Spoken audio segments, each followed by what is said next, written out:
Hello दोस्तों, स्वागत है आप सभी का बिंदुराज सर आईटी क्लासेस में। तो कैसे हैं आप सभी। आज हम सीपीसीटी की नई स्लाइड लेकर आए हैं जिसके अंतर्गत हम सीपीसीटी के कंप्यूटर के कुछ एमसीक्यू हल करेंगे और इसके साथ ही हमने मैथ्स के भी कुछ क्वेश्चन इसमें ऐड किए हुए हैं जो आपकी आगामी सीपीसीटी भर्ती परीक्षाओं के लिए बहुत ही महत्वपूर्ण होने वाले हैं। तो चलिए समझिए, हमारे पास कंप्यूटर स्क्रीन पर पहला एमसीक्यू है दोस्तों कंप्यूटर से संबंधित। एमएस वर्ड में चयनित टेक्स्ट को इटैलिक करने की शॉर्टकट कुंजी क्या है। इटैलिक करना आपको कई बार बताया है मैंने। इटैलिक करना यानी कि जो वर्ड लिखा उसको थोड़ा सा आड़ा करना। देखिए, जैसे कि आपका आई लिखा है तो आई को इटैलिक फॉर्म में हम इस प्रकार से लिख सकते हैं। आया समझ में। ये होता है इटैलिक करना। तो इसकी जो शॉर्टकट कुंजी कंट्रोल प्लस आई होती है। कंट्रोल प्लस बी जो आपकी होती है वो बोल्ड करने के लिए शॉर्टकट कुंजी यूज होती है। कंट्रोल प्लस यू आपकी अंडरलाइन करने के लिए यूज होती है। कंट्रोल प्लस के आपकी हाइपरलिंक ऐड करने के लिए यूज होती है। आया समझ में। चलिए नेक्स्ट स्लाइड पर चलते हैं दोस्तों।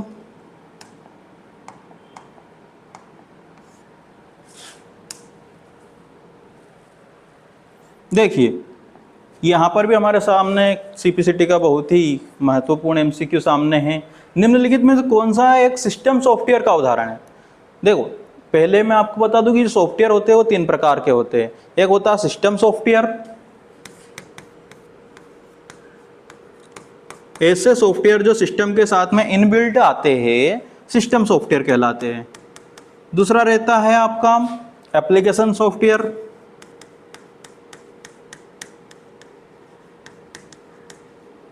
और तीसरा होता है आपका यूटिलिटी सॉफ्टवेयर। देखिए, अब एप्लीकेशन सॉफ्टवेयर जो हमारी ज़रूरत के अनुसार हम यूज़ करते हैं, जैसे व्हाट्सएप, फेसबुक, इंस्टाग्राम, ये सब आपके एप्लीकेशन सॉफ्टवेयर में आते हैं। सिस्टम सॉफ्टवेयर में आपका गूगल हो गया, कैमरा हो गया, फाइल मैनेजर हो गया, ये साथ सिस्टम के साथ में पहले से ही आते हैं। तो एमएस पावर पॉइंट ये हमारा एप्लीकेशन सॉफ्टवेयर के अंतर्गत आता है। गूगल क्रोम भी हमारा एक एप्लीकेशन सॉफ्टवेयर के अंतर्गत ही आता है, एक वेब ब्राउज़र है। टेली आपका एक अकाउंटिंग के लिए एप्लीकेशन सॉफ्टवेयर है। और विंडोज 10 हालांकि है आपका ऑपरेटिंग सिस्टम, बट यहाँ पर सॉफ्टवेयर की बात कर रहा हूँ तो सिस्टम सॉफ्टवेयर है। किस में आता है? System software. नेक्स्ट स्लाइड पर चलते हैं दोस्तों। अगला एमसीक्यू हमारे सामने लिखा है दोस्तों, 1 मेगाबाइट में कितने किलोबाइट होते हैं। 1 मेगाबाइट में कितने किलोबाइट होते हैं। देखो, कई बार आपको ये मेमोरीज की यूनिट में समझा चुका हूँ हालांकि। तो 1 मेगाबाइट यानी कि 1 MB में जो आपके 1024 KB किलोबाइट होते हैं, याद रख लेना। चलिए नेक्स्ट स्लाइड पर चलते हैं दोस्तों। लिखा है, इनमें से कौन सा नेटवर्क डिवाइस दो अलग अलग नेटवर्क को जोड़ने के काम आता है। दो अलग अलग नेटवर्कों को आपको ऐड करना है, जोड़ना है, तो कौन सा नेटवर्क डिवाइस कार्य करता है। तो आपका वो रहता है गेटवे। क्या नाम है? गेटवे। गेटवे किन्हीं भी दो अलग अलग प्रकार के नेटवर्कों को ऐड करने का कार्य, जोड़ने का कार्य करता है। हब क्या होता है दोस्तों? तो हब एक आपका लोकल एरिया नेटवर्क में कार्य करने वाला एक डिवाइस है जिसके माध्यम से ये क्या करता है, किसी एक कंप्यूटर के द्वारा जो जानकारी है वो बाकी उससे कनेक्टेड सभी कंप्यूटर्स में भेज देता है। हब का कार्य क्या है? किसी एक कंप्यूटर की जानकारी उससे कनेक्टेड सभी कंप्यूटर में वो सेंड कर देता है। रिपीटर क्या कार्य करता है? रिपीटर जैसे कि कोई लंबी दूरी पर कोई नेटवर्क को हमको ट्रांसफर कर रहे हैं तो वहां तक जाने के लिए जो नेटवर्क है वो बहुत ही धीमा हो जाता है, उसकी चाल बहुत कम हो जाती है। इस वजह से क्या करता है, हम रिपीटर का यूज करते हैं ताकि जो उसकी जो चाल है, वो स्पीड है, वो बनी रहे। स्विच जो है दोस्तों, वो हब का ही एडवांस रूप है। किसका? हब का। क्या होता है उसमें? स्विच में ये होता है दोस्तों कि ये भी क्या है, जो जानकारी रहता है ये दूसरे कंप्यूटर को सेंड करता है। इससे जुड़े हुए किसी दूसरे कंप्यूटर का, पर ये किसी पर्सनल कंप्यूटर को, एक व्यक्तिगत कंप्यूटर को सेंड करता है। इससे जुड़े हुए सभी कंप्यूटर्स को जानकारी एक साथ सेंड नहीं करता है। और हब क्या करता है, उससे जुड़े हुए सभी डिवाइस में जानकारी वो एक साथ सेंड कर देता है कंप्यूटर में। चलिए नेक्स्ट स्लाइड पर चलते हैं दोस्तों। कंप्यूटर में बूटिंग प्रक्रिया निम्नलिखित में से क्या है? बूटिंग का मैंने आपको कई बार बताया, बूटिंग का मतलब ये होता है कि देखो बूटिंग पहले तो दो प्रकार की होती है, कोल्ड बूटिंग, एक वार्म बूटिंग। कोल्ड बूटिंग में क्या होता है, कंप्यूटर को सिरे से नए सिरे से शुरू करना, और वार्म बूटिंग में क्या होता है, कंप्यूटर को रीस्टार्ट करना। तो देखो कंप्यूटर को स्टार्ट करना ही इसका सही ऑप्शन हो जाएगा। बूटिंग मैंने बताया था दो प्रकार की, एक कोल्ड मतलब कंप्यूटर को शुरुआत से शुरू करना, और एक रहती है वार्म जिसमें हम किसी एक्टिव कंप्यूटर को रीस्टार्ट करते हैं। चलिए नेक्स्ट स्लाइड पर चलते हैं दोस्तों। अगला एमसीक्यू हमारे सामने, एमएस पावर पॉइंट में पहली स्लाइड से स्लाइड्स को शुरू करने की शॉर्टकट कुंजी कौन सी है? तो वो F5 होती है, पहली स्लाइड से। और अगर हमसे ये पूछ ले कि करंट स्लाइड से, यानी कि जिस स्लाइड पर है, हमको 5वीं स्लाइड से शुरू करना, अगर हम 5वीं स्लाइड पर या 10वीं स्लाइड पर है तो उसके लिए यूज होता है आपका स्विफ्ट प्लस F5, याद रख लेना। F1 हेल्प के लिए, F2 रीनेम के लिए, F11 का जनरली हम यूज लिब्रे ऑफिस राइटर में करते हैं, परंतु इसका ऐसे ही यूज कहां पर होता है, स्क्रीन की रिसाइज करने के लिए, विंडोज स्क्रीन को रिसाइज करने के लिए। चलिए नेक्स्ट स्लाइड पर चलते हैं दोस्तों। लिखा है निम्नलिखित में से कौन सा एक ऑप्टिकल डिस्क का उदाहरण है? ऑप्टिकल डिस्क का उदाहरण है तो वो है आपका डीवीडी। क्या है? डीवीडी, डिजिटल वर्सटाइल डिस्क, या फिर इसको जो पुराना नाम है वो डिजिटल वीडियो डिस्क नाम से जानते थे।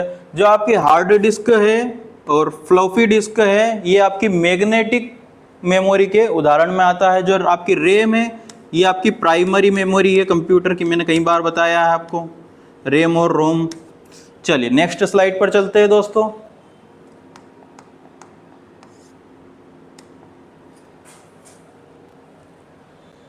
लिखा है विंडोज ओएस में किसी विंडो की शॉर्टकट कुंजी, विंडो को बंद करने की शॉर्टकट कुंजी क्या है?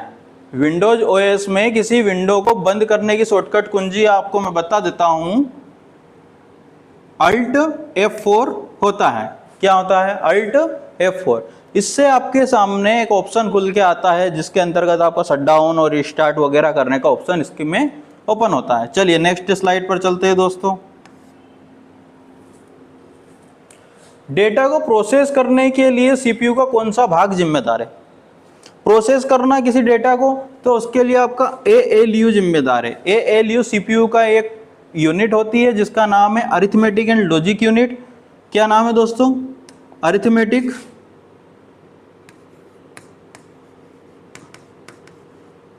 नाम याद रख लेना, एंड लॉजिक यूनिट। अरिथमेटिक के अंदर आपके प्लस, माइनस, मल्टीप्लाई, डिवाइड इस प्रकार के ऑपरेशन परफॉर्म किए जाते हैं। और लॉजिक के अंदर कौन से? बराबर हो गया, एक बराबर नहीं हो गया, और हो गया, एंड हो गया, इस प्रकार के आपके ऑपरेशन इसमें किए जाते हैं। मेमोरी यूनिट स्टोरेज डिवाइस है। कंट्रोल यूनिट गणना करने या फिर किसी कार्य गणना नहीं, नियंत्रित, कंप्यूटर को नियंत्रित करने के लिए कार्य होता है। रजिस्टर भी एक प्रकार की मेमोरी होती है जो डेटा को कुछ समय के लिए स्टोर करके रखती है। चलिए नेक्स्ट स्लाइड पर चलते हैं दोस्तों। एमएस एक्सेल में स्पेलिंग चेक करने के लिए फंक्शन कुंजी कौन सी यूज होती है? आपकी F7, F2 रीनेम के लिए, F5 रिफ्रेश करने के लिए, F12 बताइए सेव एज के लिए। किसके लिए? सेव एज के लिए। F5 रिफ्रेश के लिए और F2 रीनेम के लिए, याद रख लेना। ये स्पेलिंग चेक के लिए, स्पेलिंग और ग्रामर चेक करने के लिए। चलिए दोस्तों नेक्स्ट स्लाइड पर चलते हैं। निम्नलिखित में से कौन सा एक सर्च इंजन है? सर्च इंजन आपका गूगल होता है, विंडोज आपका ऑपरेटिंग सिस्टम है, फेसबुक और व्हाट्सएप आपका एप्लीकेशन सॉफ्टवेयर के अंतर्गत आता है। चलिए नेक्स्ट स्लाइड पर चलते हैं दोस्तों। कंप्यूटर मॉनिटर पर दिखाई देने वाले सबसे छोटे बिंदु को क्या कहते हैं? तो कंप्यूटर की स्क्रीन पर जो हमके छोटे छोटे पार्ट्स या बिंदु दिखाई देते हैं, पॉइंट्स दिखाई देते हैं, इनको पिक्सल कहा जाता है। क्या कहा जाता है? पिक्सल। याद रखना। डॉट आपका प्रिंटर, हालांकि प्रिंटर में कार्य करता है, आपने सुना होगा डीपीआई, डॉट्स पर इंच, कि एक इंच के अंदर कितने डॉट्स लगे हुए हैं। और आपकी बीट क्या है? एक प्रकार की मेमोरी यूनिट है, बीट बाइट। रिजोल्यूशन क्या होता है? रिजोल्यूशन आपका पिक्सल से ही संबंधित एक प्रकार है, या उसकी जैसे समझ लीजिए, अगर रिजोल्यूशन ज़्यादा होगा तो आपकी इमेज की क्वालिटी अच्छी रहेगी, रिजोल्यूशन कम रहेगा तो आपकी इमेज की क्वालिटी थोड़ी सी खराब रहेगी। चलिए नेक्स्ट स्लाइड पर चलते हैं दोस्तों। ईमेल पते में यूजर नेम और डोमेन नेम को कौन सा चिन्ह अलग करता है? तो आपका रहता है एट द रेट, ठीक है। जैसे कोई जीमेल आईडी में आपने इस चिन्ह को देखा ही होगा, ठीक है। चलिए नेक्स्ट स्लाइड पर चलते हैं दोस्तों। विंडोज डेस्कटॉप को रिफ्रेश करने की शॉर्टकट कुंजी, तो रिफ्रेश के लिए हम F5 का यूज करते हैं।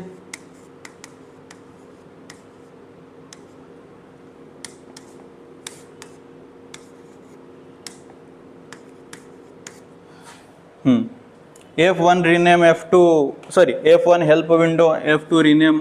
चलिए नेक्स्ट स्लाइड पर चलते हैं दोस्तों। हाँ, F10 का यूज आपका जो सक्रिय दस्तावेज रहते हैं उनका मेनू बार खोलने के लिए यूज होता है। F10 कोई जो एक्टिव जो दस्तावेज जो डॉक्यूमेंट खोले रहते हैं उसका मेन्यू बार खोलने के लिए यूज होता है। चलिए, वो उपकरण जो डिजिटल संकेतों को एनालॉग में बदलता है उसको मोडेम कहा जाता है। क्या कहा जाता है? याद रख लेना, मोडेम। राउटर क्या होता है? राउटर आपका एक प्रकार का किन्हीं भी दो नेटवर्कों को आपस में ऐड करने के लिए कार्य करता है, राउटर। और ये वैन पैमाने पर कार्य करता है। वैन नेटवर्क, वैन मतलब वाइल्ड एरिया नेटवर्क। जो स्विच रहता है, बता चुका हूं, ये किसी कोई एक कंप्यूटर से किसी उससे संबंधित तो बहुत सारे कंप्यूटर जुड़े रहते हैं, फिर किसी भी एक पर्सनल कंप्यूटर में जिसमें डाटा पहुंचाने रहता है उसमें पहुंचाने का कार्य करता है। हब उससे जुड़े हुए सभी कंप्यूटर में एक साथ डाटा पहुंचा देता है। चलिए नेक्स्ट स्लाइड दोस्तों। एमएस वर्ड में रिप्लेस के लिए शॉर्टकट कुंजी क्या है? बहुत बढ़िया प्रश्न आया है। रिप्लेस के लिए होता है आपका Ctrl+H। रिप्लेस, जैसे कि आपने कोई समझ लीजिए रिप्लेस करना क्या होता है। जैसे कोई आपने पूरे एक पैराग्राफ लिखा और वहां पर अमन, मतलब अमन के ऊपर उसमें 4 5 6 बार अमन का नाम रिपीट हुआ, पर बाद में आपको पता चला कि वो अमन का नाम नहीं है, वो अजय का नाम है। उसकी जगह, अमन की जगह आपको क्या लिखना है? अजय लिखना है। तो क्या सभी जगह पर चेंज करोगे? नहीं। उसके लिए हम क्या करते हैं? रिप्लेस फंक्शन का यूज करते हैं। जैसे आप Ctrl+H दबाते हो, आपके सामने एक हेल्प विंडो खुल के आता है। उसमें आपके सामने 3 कॉलम रहते हैं। उसमें आपसे पूछा जाता है कि आपको कौन सा नाम परिवर्तित करना है, और अगर परिवर्तित करना है तो उसकी जगह रिप्लेस में आपको कौन सा नाम लिखना है। फिर नीचे आता है आपको रिप्लेस, केवल फर्स्ट नाम को रिप्लेस करना है कि रिप्लेस ऑल करना है। तो रिप्लेस ऑल पर करने से सभी एक साथ रिप्लेस हो जाते हैं। Ctrl+R आपका राइट अलाइनमेंट में यूज होता है। Ctrl+F आपका फाइंड करने में यूज होता है। Ctrl+G गो टू, किसी भी पेज पर हमको जंप करना है तो हमको गो टू फंक्शन का यूज करना पड़ता है। चलिए दोस्तों नेक्स्ट स्लाइड, नेक्स्ट एमसीक्यू पर चलते हैं। एक बाइट में कितने बिट्स होते हैं दोस्तों? तो 8 बिट्स होते हैं। कितने बिट्स होते हैं? 8 बिट्स। और 4 बिट मिलकर के एक निबल बनाते। क्या बनाते हैं? एक निबल। याद रखना 1024 बिट्स, ऐसा कोई क्वेश्चन हालांकि नहीं है, 1024 बिट्स क्या बनाते हैं? नहीं, ऐसा कोई क्वेश्चन में नहीं आता। 1024 अगर बीट रहता हमारे पास तो वो हो जाता आपका 1 KB, किलोबाइट। चलिए नेक्स्ट स्लाइड पर चलते हैं दोस्तों। कंप्यूटर सिस्टम में बायोस का पूर्ण रूप क्या है? तो बेसिक इनपुट आउटपुट सिस्टम होता है। क्या होता है? Basic input output system. चलिए नेक्स्ट स्लाइड पर चलते हैं दोस्तों। बाकी ऑप्शन देख के कंफ्यूज भी नहीं होना आपको। इंटरनेट के माध्यम से वस्तुओं के व्यापार को क्या कहते हैं? तो उसको ई कॉमर्स कहा जाता है। क्या कहा जाता है? E commerce. क्या होता है ई कॉमर्स में? कि वस्तुओं का व्यापार करना, बिजनेस करना, ई कॉमर्स के अंतर्गत आता है। ईमेल क्या करते हैं? एक मेल होती है जो इलेक्ट्रॉनिक मेल हम किसी को भी करते हैं। ई लर्निंग मतलब डिजिटल पढ़ाई जो हम इंटरनेट के माध्यम से करते हैं। ई बैंकिंग मतलब वही बैंकिंग का कार्य करना है इंटरनेट के माध्यम से। चलिए नेक्स्ट स्लाइड है दोस्तों। HTTP का पूर्ण रूप क्या होता है? ये एक प्रकार का क्या है? प्रोटोकॉल है। प्रोटोकॉल में क्या है इसका? Hyper text transfer protocol. क्या नाम है? हाइपर टेक्स्ट ट्रांसफर प्रोटोकॉल, याद रख लेना। चलिए नेक्स्ट MCQ है दोस्तों हमारे सामने। चलो गणित का बहुत ही बढ़िया सा प्रश्न आया हमारे सामने। मैंने आपको शुरुआत में ही समझाया था स्लाइड्स की कि हम इसके अंतर्गत कुछ मैथ से की भी क्वेश्चन सोल्व करने वाले हैं। देखिए दोस्तों पहला लिखा है 900 का 25% कितना होता है? तो देखो ये लिखा मैंने 900, ये लिखा का की जगह आ जाएगा गुणा 25 और प्रतिशत के लिए बटे में लगा दो 100। आया समझ में? देखो 2 जीरो से 2 जीरो काट दो, 9 गुणित 25 आपके सामने बचा है। तो 25 नंबर की कितना होता है? 225। ऑप्शन नंबर 20 के लिए सही उत्तर होने वाला है। आया समझ में? चलिए नेक्स्ट MCQ पर चलते हैं दोस्तों। अगला है हमारे सामने 3 संख्याओं 15, 20 और 25 का औसत क्या होगा? तो देखो औसत निकालना हमको, क्या करेंगे हम?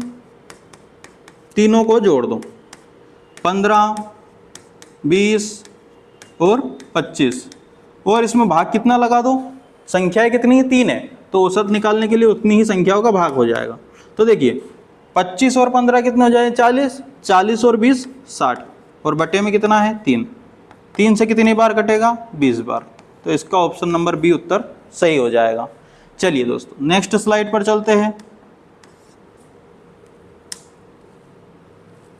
एक वस्तु को 400 में खरीद कर 480 में बेचा गया, तो लाभ का प्रतिशत ज्ञात करो। देखो उसका जो क्रय मूल्य है कितने में खरीदा गया? 400 में। विक्रय मूल्य बेचा कितने में गया दोस्तों? 480 रुपये में। तो लाभ कैसे निकलेगा? लाभ निकालेंगे उसके बाद ही तो लाभ का प्रतिशत निकालेंगे। तो लाभ निकालने का जो सूत्र है वो आपका जो विक्रय मूल्य है उसमें से आपका क्या माइनस कर दो? क्रय मूल्य। तो देखो 480 में से आपका क्या माइनस हो जाएगा? 400। तो यानी कि जो 80 रुपये का क्या हुआ? उसको लाभ हुआ। तो इसका लाभ का प्रतिशत निकालने का फॉर्मूला क्या होता है? प्रॉफिट परसेंटेज का, प्रॉफिट यानी कि लाभ बटे क्रय मूल्य, कॉस्ट प्राइस, इंटू में 100%। तो देखो लाभ हुआ हमारा 80 का, क्रय मूल्य कितना था हमारा? 400, और गुणित में 100%। 2 जीरो से 2 जीरो काट दो, बचा क्या? 80 बटे 4। देखो 4 दूना 8, 0 का 0, 4 20 बार 20%। इसका उत्तर सही होने वाला है ऑप्शन नंबर बी। समझ में आया? चलिए नेक्स्ट स्लाइड पर चलते हैं दोस्तों।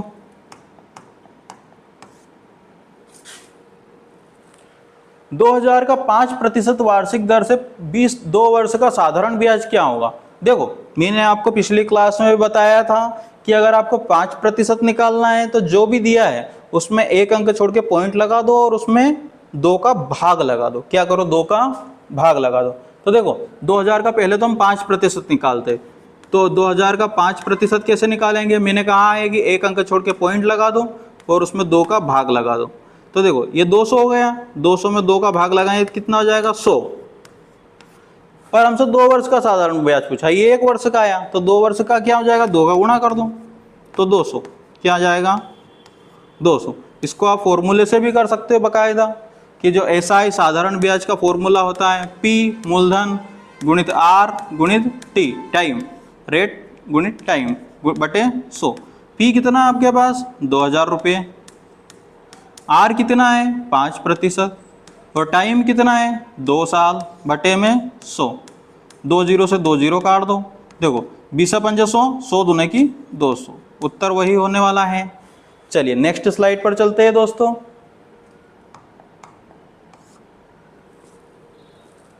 एक ट्रेन की चाल 54 किलोमीटर प्रति घंटा है, इसको मीटर प्रति सेकेंड में चाल क्या होगी? मीटर प्रति सेकेंड में आपको बदलना है तो 5/18 का गुणा कर दो। देखो ये जो आपकी जो चाल है 54 किलोमीटर प्रति आवर प्रति घंटा, इसको आपको मीटर में बदलना है तो 5/18 से क्या कर दो? गुणा कर दो, तो ये मीटर प्रति सेकेंड में बदल जाएगी। देखो 18 54 और 3 का गुणा 5 में करेंगे तो क्या हो जाएगा? 15 मीटर प्रति सेकेंड। ऑप्शन नंबर सी इसका सही उत्तर होने वाला है। चलिए नेक्स्ट स्लाइड पर चलते हैं दोस्तों, नेक्स्ट एमसीक्यू। और ऐसे ही एमसीक्यू आपके सीपीसीटी एग्जाम में गणित के लिए पूछे जाते हैं। 2 घंटे और 30 मिनट का सरलता अनुपात क्या है? ये 2 घंटे है और ये हो गया 30 मिनट। इस घंटे को किस में बदल लो दोस्तों? मिनट में बदल लो। कि आपको पता है कि 2 घंटे के में मतलब आपको पता है कि 1 घंटे में कितना होता है? देखो ये यहाँ पर समझो, यहाँ पर कोई कुछ बदलाव नहीं किया मैंने कि 2 एकम 2 आवर ही होंगे, पर आपको बाद में पता चलेगा कि 1 घंटे में आपके 60 मिनट होते हैं। आया समझ में? देखो 30 एकम 30, 30 दूना 60, 2 दूने की 4 मिनट और इधर क्या हो जाएगा? 1 मिनट, तो 4:1 रेशियो इसका सही हो जाएगा। आया समझ में? चलिए नेक्स्ट स्लाइड पर चलते हैं दोस्तों। संख्या 12 और 18 को लघुत्तम समापवर्त क्या है? लघुत्तम समापवर्त का मतलब वो छोटी से छोटी संख्या जिसमें 12 के भाग जाना चाहिए और 18 का भाग जाना चाहिए। तो सीधे से समझो मैं, आप अगर 18 का गुणा लिख लेते हैं, 18 का पहाड़ा, तो आप इसमें देखो कि कोई इसमें 12 से भाग जा रहा है कि 18 में जाता है क्या नहीं जाता, 36 में जाता है क्या जाता है। तो जो 36 है इसका एलसीएम हो जाएगा, क्या हो जाएगा? एलसीएम 36। आप इसको भाग विधि के द्वारा भी कर सकते हो, जैसे कि इस प्रकार से 12 और 18, पहले 2 का भाग जाएगा 6 बार, इसमें 9 बार, फिर 2 का जाएगा इसमें 3 बार, इसका 9 का 9, फिर जाएगा 3 का इसमें 1 बार, इसमें 3 बार, और फिर 3 का 1 बार। तो 2 गुणित 2 गुणित 3 गुणित 3, देखो 2 दून 4, 4 3 12, 12 36, उत्तर वही होने वाला है। चलिए नेक्स्ट स्लाइड पर चलते हैं दोस्तों। भिन्न 3/4 को प्रतिशत में किस प्रकार लिखेंगे? देखो ये 3/4 लिखा मैंने, इसमें को प्रतिशत में बदलना है तो 100% से क्या कर दो? गुणा कर दो। 4 का भाग इसमें कितनी बार जाता है? 25 बार, और 25 तिया कितना हो जाता है? 75, 75%। ऑप्शन नंबर सी इसका सही उत्तर होने वाला है। चलिए नेक्स्ट स्लाइड पर चलते हैं दोस्तों।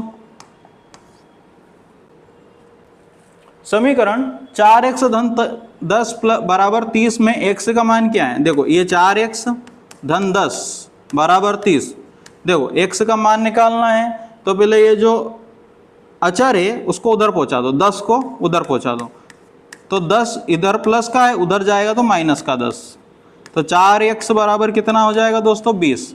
ये 4 इधर गुणा में, उधर जाएगा तो भाग में, तो 20 के बटे में क्या हो जाएगा? 4, 4 एकम 4, 4 पंजे 20, तो x की वैल्यू कितनी आ गई आपके पास? 5। ऑप्शन नंबर 20 का सही उत्तर होने वाला है। चलिए नेक्स्ट स्लाइड पर चलते हैं दोस्तों। एक आयत की लंबाई 10 सेंटीमीटर और चौड़ाई 5 सेंटीमीटर है, तो इसका क्षेत्रफल क्या होगा? आपको मैं बता दूं, आयत का जो क्षेत्रफल का फॉर्मूला है वो क्या होता है? आप सभी को पता होगा, लंबाई गुणित चौड़ाई। हमारे पास लंबाई दे रखी 10 सेंटीमीटर और चौड़ाई दे रखी 5 सेंटीमीटर, तो 10 पंजे 50 सेंटीमीटर का वर्ग। ऑप्शन नंबर 20 का सही उत्तर होने वाला है। आया समझ में दोस्तों? चलिए नेक्स्ट स्लाइड पर चलते हैं। अच्छा दोस्तों, आज की हमारी स्लाइड यहीं पर कंप्लीट होती है। तो कैसी लगी आप सभी को आज की क्लास? अगर क्लास अच्छी लगी हो तो क्लास को लाइक करें, सब्सक्राइब करें और अपने दोस्तों के साथ शेयर करें। धन्यवाद।